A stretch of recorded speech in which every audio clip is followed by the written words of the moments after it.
It's the same tree from before. The cherry blossoms.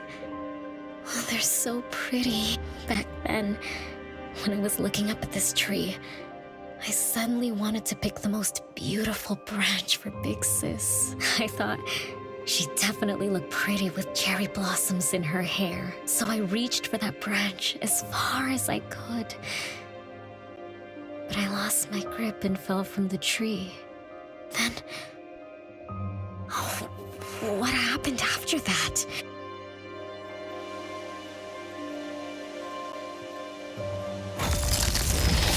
This is the crooked tree we saw when we first got here. The flowers have withered. Just like the fate of the Dolores family. Be careful. Looks like we're not the only ones here for the flowers.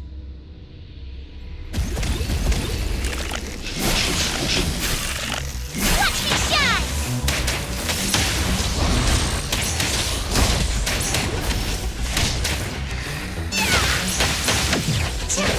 Nice, no mercy.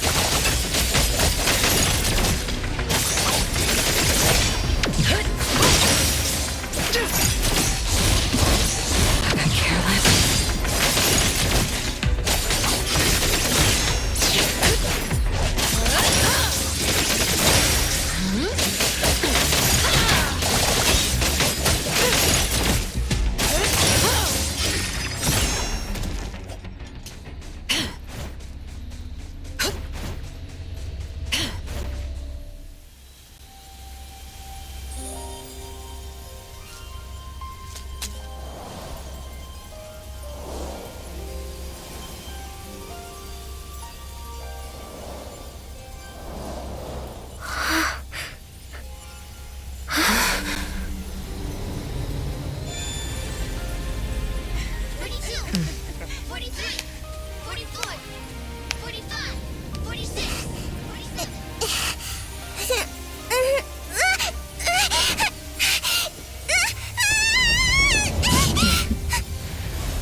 We've been waiting for you for a long time, Renee.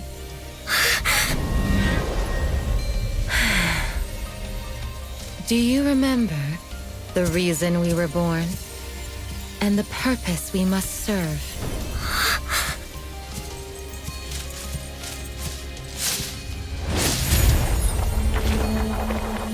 All excitement will eventually fade to nothing. Mother has long grown tired and numb to it all. After enduring long and lonely times, a wish began brewing in her heart. We thus awoke to the blazing call of Mother's heart and came to her side. We swore with our very existence that Mother would never be alone again. Surrounded by her children, Mother found the companionship and happiness she had longed for. But she didn't stop. She kept yearning for more. Because we weren't able to satisfy Mother's deepest wishes in her heart. However, our Mother's wish was never fulfilled, and that day will never come. The last child to wake up, the most beloved of all, brought nothing to Mother and this family but curses, betrayal, and destruction. And now, she's back.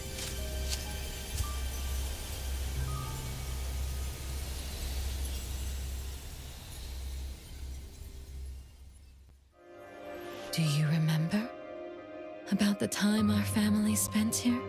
From the very beginning, we were just wooden puppets sleeping in Mother's box.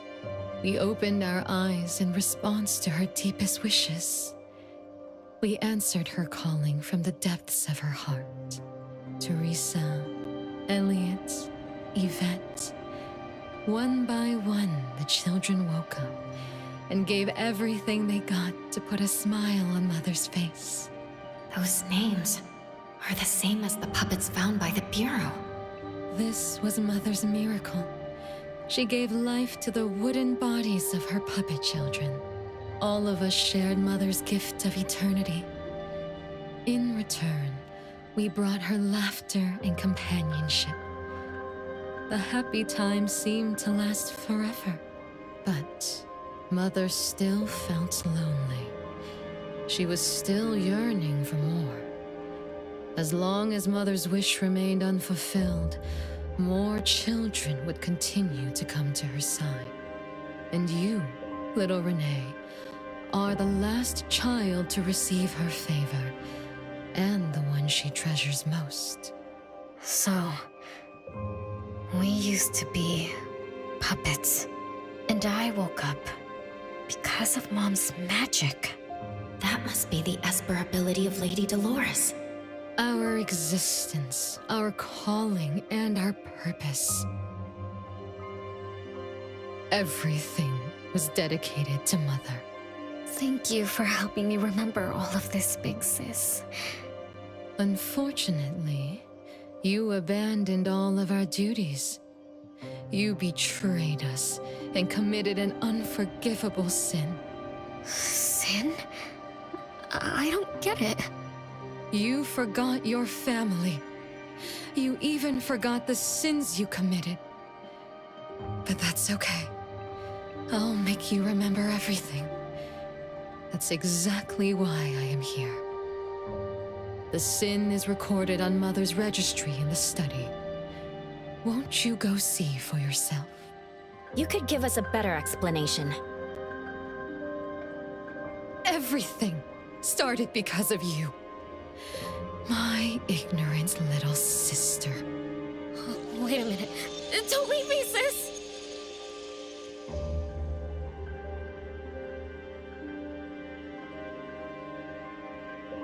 Renee, you're remembering something, right? Just like what Bella said, we're all puppets that woke up in response to Mom's wishes. We exist to keep Mom company. I remember many, many things now. I had tea with my siblings. We also played hide and seek at home. But Mom, our beloved Mom, where is she now? Why am I the only one alive by myself? Where did they all go? We'll have to check the study.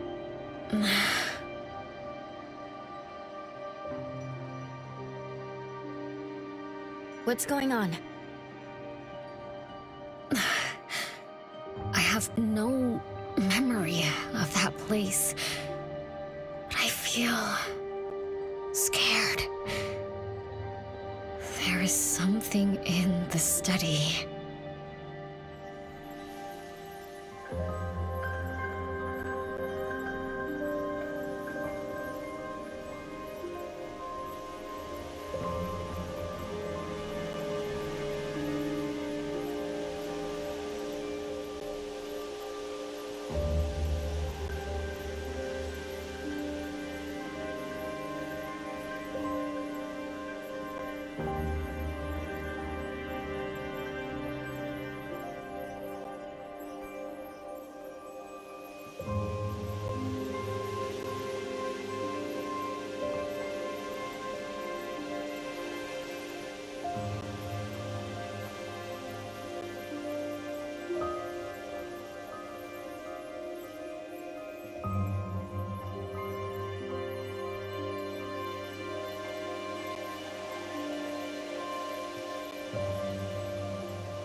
no way a crappy door can stop Master the Ichidaime. This is the only locked room in the whole place.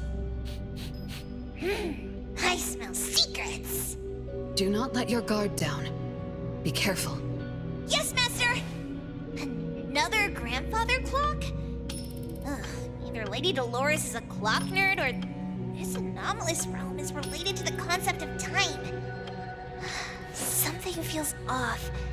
Let me look closer. Wait, Nanalie. It's the anomaly that attacked Renee. I think it doesn't want to hurt us. We're not its target. Renee is. What was that thing about rule-based anomalies again? It follows rules. It only starts moving at exactly 9 o'clock, and its target is just Renee. You're right. Even if we attack it now, it'd likely be as futile as last night. If Blackbird is right, it only nullifies itself after completing its mission. It's getting closer to 9 o'clock. We need to find Renee as fast as we can. I don't know where everyone else is. I hope she's not alone. Let's search the area first.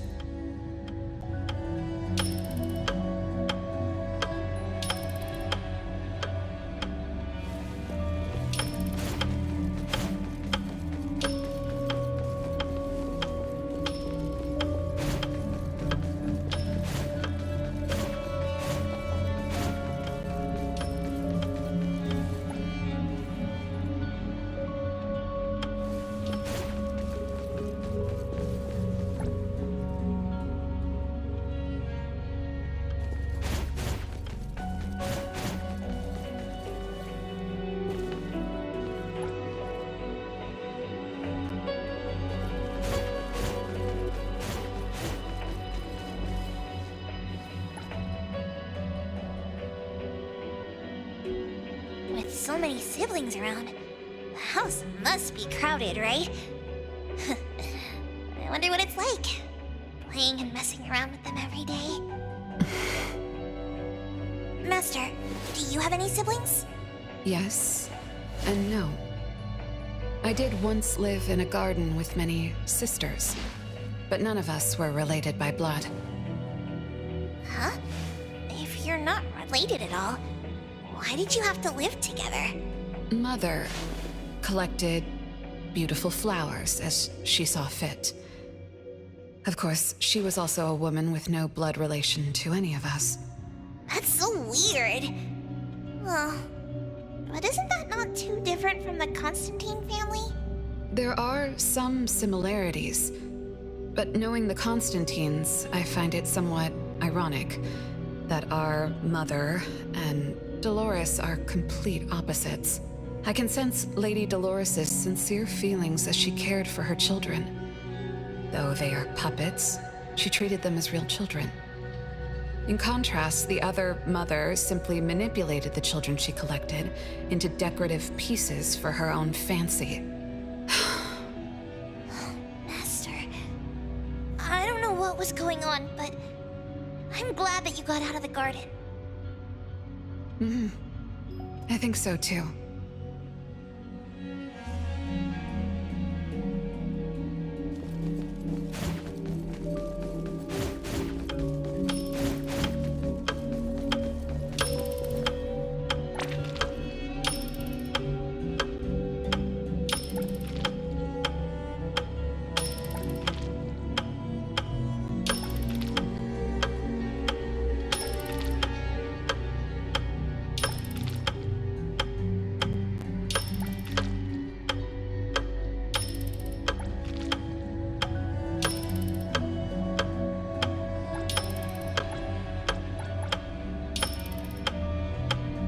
Chances are, Lady Dolores has met her demise. Only Renee's number is different. We won't let it turn into 0. The curse of eternal life, a fallen family, a blank tomorrow. Hints about time are all over the place. Could the numbers represent lifespan? Huh? Let's see. 20,000 days is roughly 50 years. Blackbird also said that the family was gone for about half a century. Wait, does this mean 50 years ago, Renee should have... Based on this line of thought, she should have withered along with the family. But for some reason, Renee still exists in this world. So as the days go by, she's just... racking up life debt? If the debt collector abides by the laws of nature, then I believe you're right. All creatures abide by the laws of nature. Birth, aging, sickness, and death. Those who defy them must pay a price. Even espers with near-infinite lifespans pay a price when they gain their abilities. Renee, what price did you have to pay? Why did your life freeze 50 years ago, instead of reach its end? The debt collector must be hunting you because the laws of nature require your removal. So the puppets at the Bureau, they were Renee's family? Removed by the debt collector? Master, what should we do? Renee's commission. A-Bone accepted the commission. There's no reason to break our contract. I'll do my best.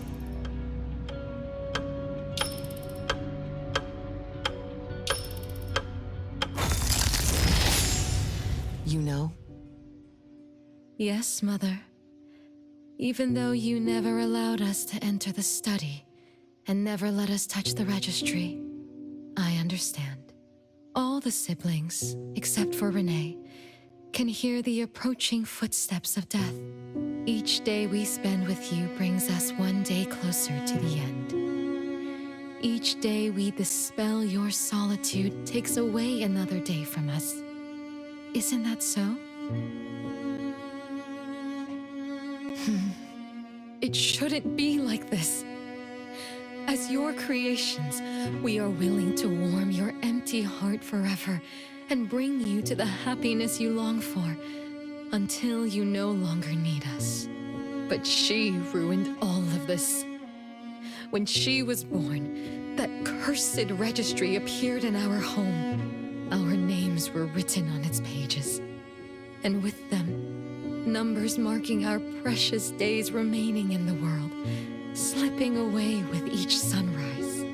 When Renee was born along with the curse, we realized the countdown began to tick steadily, and we knew all too well that our magic will fade away. There aren't many remaining days for us to serve you. In our final moments, we want to do everything we can to make you happy. But Mother, we don't understand. Why are your eyes solely fixed on Renee? Teresa planted exotic flowers. Elliot made sweets to your taste. Yvette designed and tailored clothes. We gave it all to win a smile from you. Yet what we receive is but a blind eye. Renee is the worst of us all. Always noisy, endlessly crying, habitually screaming, and forever demanding of your attention like any other selfish child. Is that how that child expresses affection? Or do you find love or joy in her tantrums? We don't understand, but we do know one thing. That selfish child never loved her older siblings, despite all the care we gave her. Does she even see herself as part of the family? Or perhaps, being as cursed as she is, her only purpose is to destroy us. None of that matters. But your name also appeared on the registry. Does that not matter at all? The youngest daughter that you love most declared the end of your life. Because of our existence, the numbers on the registry representing your life are depleting. When the numbers reach 0, we will fall asleep with nothing left but gratitude. Fortunately, Even when the numbers reach 0, you won't pass away. You were long banished from this world by that thing. You have never lived in the present. Even when the clock of fate dictated your end, as long as that thing offers you protection, you exist beyond the laws of nature. Yesterdays, todays, and countless tomorrows are all but the present to you, as you were forever frozen at that moment that thing took effect. Beyond that point, time no longer works on you.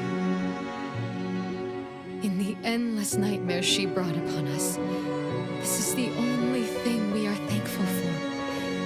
The malicious curse will never harm you. But even so, I won't forgive that child. Ever. Bella, managing family affairs has drained you. I'm tired too. Doesn't someone need to spend time with that child later? I understand. As you wish, Mother. As long as this makes you happy and fulfills your final wish, we'll maintain the facade of harmony until that child's curse destroys us all. No. That can't be right. Did I curse my own family? Am I the bane of my family, causing its ruin? Did I steal Mom's love away from the other siblings? Did I even take away their lives? Look at you, denying that you ruined everything. Exactly like before. It shouldn't be like this. You're right, sis. Why me? I love you all from the bottom of my heart. Do you all hate me? If that's true, why were you waiting under the tree to catch me? Love-hate relations in this family are more complicated than you can imagine. But no matter how much you doubt it, you can't deny that everyone here has done so much for you. Teresa prepared gardening tools and took you to plant Mother's favorite flowers to surprise her. But what did you do? You barely scooped some dirt before rushing to Mother for praise. When Mother saw the cuts on your hands from fooling around, she scolded Teresa for giving you hard work. You ran around Elliot each day, saying you desperately wanted to grow as tall as he was. So he managed your diet and made sure you drank milk. But you, just because he worried you'd get cavities and hid the candy jar on a high shelf, you complained to Mother that your brother was giving you a harsh diet. Every time you fell and tore your clothes, someone would mend them meticulously. Nevertheless, you always ignored their efforts and pestered Mother for new clothes. Mother's wish was to have a harmonious family. We were all trying to fulfill that wish, trying not to ruin anything. It would have been so much easier to pretend and spoil you the way Mother did. We could have created the harmonious family Mother wanted, even if it was just a facade. That would have sufficed.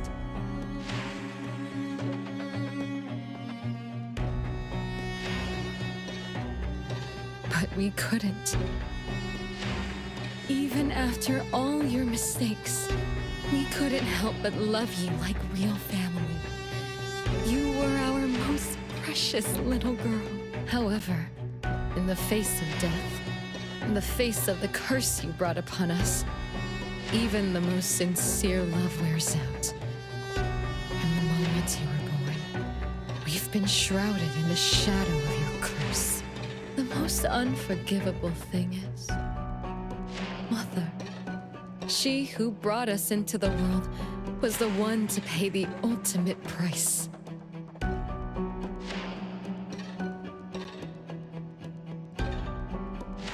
Look, it's playtime again.